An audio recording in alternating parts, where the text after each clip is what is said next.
நல்ல செட்டிநாடு ஸ்டைல்ல குயிக்கா ஒரு சிக்கன் பால்ஸ் எப்படி செய்யலாம்னு பார்க்க போறோங்க.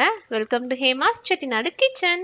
சிக்கன் பால்ஸுக்கு தேவையான பொருட்கள் பார்த்தீங்கன்னா சிக்கன், சோம்பு, பட்டை, கிராம்பு, கொத்தமல்லி, இஞ்சி பூண்டு பேஸ்ட், வெங்காயம், தனி மிளகாய்த்தூள், உப்பு, பொட்டுக்கடலை மாவு. பார்த்தீங்கன்னா பொட்டுக்கடலை வந்து நான் அரைச்சி பவுடராக்கி ஜலிச்சு வச்சுருக்கேங்க. ஒரு முட்டை. செய்முறை என்னன்னு பார்த்துடலாங்க. நம்ம ஒரு சின்ன மிக்சி ஜாரில் சோம்பு, பட்டை, கிராம்பு இது எல்லாத்தையுமே கொஞ்சம் பவுடராக்கி எடுத்துக்குவோம்.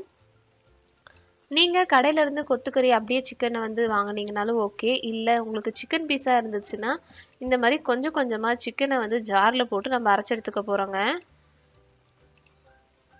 ஈஸியான ஒரு ப்ராசஸுங்க. சிக்கனை போட்டு மிக்சி ஜாரில் அரைச்சி எடுத்துக்கிட்டால் நம்ம டக்குன்னு ஆயிரும். பிளேடுக்கும் எந்த ஒரு ஃபால்ட்டும் ஆகாதுங்க. இப்போ நம்ம செய்முறையை பார்த்துடலாங்க. ஒரு அகலமான கடாயில் கொஞ்சமாக எண்ணெயை விட்டு அதில் நறுக்கி வச்சுருக்கிற வெங்காயத்தை ஆட் பண்ணி நல்லா வதக்கிக்கோங்க. வெங்காயம் பச்சை வாசம் நல்லா போகட்டுங்க. ரொம்ப வதங்கணும்னு தேவையில்லைங்க. மீடியம் ஃப்ளேமில் ஒரு 5 நிமிஷம் வதங்கினா போதும். இதோடவே நம்ம இஞ்சி பூண்டு பேஸ்ட் ஆட் பண்ணிக்க போகிறோம். இஞ்சி பூண்டு பேஸ்ட்டோட பச்சை வாசம் போனதுமே பார்த்தீங்கன்னா நம்ம இப்போ மிக்சி ஜாரில் போட்ட சிக்கன், அதாவது சிக்கன் கொத்துக்கறியை வந்து இப்போ இதில் ஆட் பண்ணிக்க போகிறோங்க. நல்லா ஒரு மிக்ஸ் கொடுத்துக்கிட்டே இருங்க. இப்போ சிக்கனுக்கு தேவையான அளவு உப்பு இப்போவே ஆட் பண்ணிக்க போகிறோம். ஆட் பண்ணி முடிச்சதுமே தனி மிளகாய் தூள், நம்ம அரைச்சி வச்சிருக்கிற பவுடர் இதெல்லாம் ஆட் பண்ணிவிட்டு நல்லா ஒரு மிக்ஸ் கொடுத்துருங்க. நம்ம வேக வைக்கிறதுக்காக சிக்கனுக்கு தண்ணி ஊற்ற போடுறது இல்லைங்க. ஏன்னு பார்த்தீங்கன்னா சிக்கன்லேருந்து நல்லா தண்ணி விடும். அந்த தண்ணியே இதுக்கு போதுமானது. தண்ணி விட்டு வேக வச்சோம் அப்படின்னா நம்ம பொரிக்கிறப்ப ஃபுல்லாகவே பிரிஞ்சு வந்துடுங்க. பாருங்கள் தண்ணி எப்படி விட்டுருச்சு.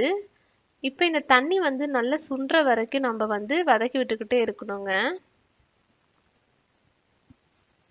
நல்லா வதங்கி ஆறுனதுமே பார்த்தீங்கன்னா நம்ம ஒரு மிக்சி ஜாரில் போட்டு அரைச்சிக்க போகிறோம். இப்போ இதையும்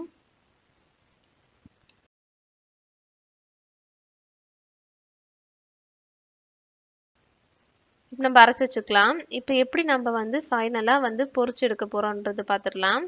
நல்ல ஒரு அகலமான கடாயில் எண்ணெயை காய வச்சுருங்க. அரைச்சி வச்சுருக்கிற சிக்கனை வந்து ஒரு பவுலில் ட்ரான்ஸ்ஃபர் பண்ணிக்கோங்க. அதில் கொத்தமல்லி, 2 டேபிள் ஸ்பூன் அளவுக்கு பொட்டுக்கடலை மாவு, ஒரு முட்டையை உடைச்சி விட்டு நல்லா மிக்ஸ் கொடுத்துருங்க.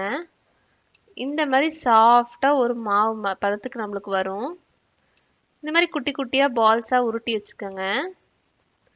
பிரியாமல் இருக்குங்க. உங்களுக்கு அப்படியே பிரிகிற மாதிரி இருந்ததுன்னா கூட ஒரு டேபிள் ஸ்பூன் அளவுக்கு பொட்டுக்கடலை மாவை ஆட் பண்ணிக்கோங்க. இப்போ எண்ணெய் காஞ்சிருச்சான்னு சின்னதாக ஒரு பால்ஸ் விட்டு பார்ப்போம். பாருங்கள் போட்ட உடனே மேலே வருது. எண்ணெய் நல்லா காஞ்சிருச்சுங்க. இப்போ பொறுமையாக ஒவ்வொரு உருண்டையாக நம்ம இதில் பொரிச்சு எடுத்துக்க போகிறோங்க. பாருங்கள் சிக்கன் பால்ஸ் எல்லாத்தையும் போட்டாச்சு. மீடியம் ஃப்ளேமில் நம்ம பொறுமையாக பொரிச்செடுத்தோம் அப்படின்னா சிக்கன் பால்ஸ் நல்லா உடையாமல் ரொம்ப சாஃப்டாக கோல்டன் ப்ரௌன் கலரில் வெந்து வந்துடுங்க. இந்த ரெசிபியை கண்டிப்பாக வீட்டில் ட்ரை பண்ணி பார்த்துட்டு எப்படி இருந்துச்சுன்னு சொல்லுங்கள். உங்கள் ஃபேமிலிக்கு இந்த ரெசிபி எவ்வளோ பிடிச்சிருந்து அப்படின்னு கீழே கமெண்ட் பண்ணுங்கள். பாய்.